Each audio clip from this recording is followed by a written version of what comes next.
Épître aux Hébreux, chapitre 8.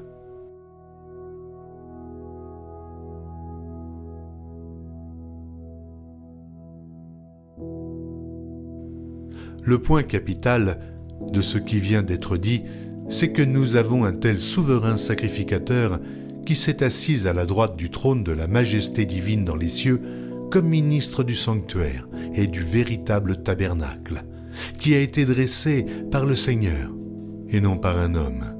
Tout souverain sacrificateur est établi pour présenter des offrandes et des sacrifices, d'où il est nécessaire que celui-ci ait aussi quelque chose à présenter.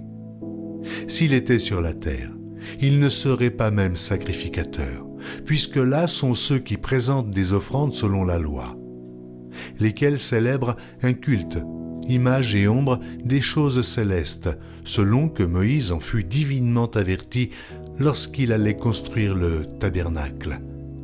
Et soin, lui fut-il dit, de faire tout d'après le modèle qui t'a été montré sur la montagne.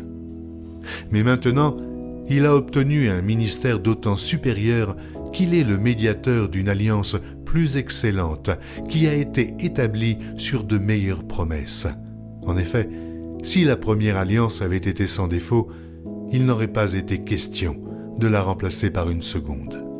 Car c'est avec l'expression d'un blâme que le Seigneur dit à Israël, « Voici, les jours viennent, dit le Seigneur, où je ferai avec la maison d'Israël et la maison de Juda une alliance nouvelle. Non comme l'alliance que je traitais avec leur père, le jour où je les saisis par la main pour les faire sortir du pays d'Égypte. Car ils n'ont pas persévéré dans mon alliance, et moi aussi, je ne me suis pas soucié d'eux, dit le Seigneur. Mais voici l'alliance que je ferai avec la maison d'Israël. Après ces jours-là, dit le Seigneur, je mettrai mes lois dans leur esprit. Je les écrirai dans leur cœur, et je serai leur Dieu, et ils seront mon peuple.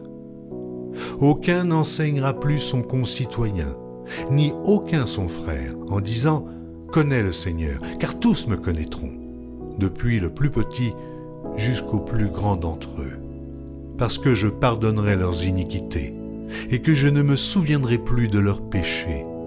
En disant une alliance nouvelle, il a déclaré la première ancienne. Or, ce qui est ancien, ce qui a vieilli, est près de disparaître.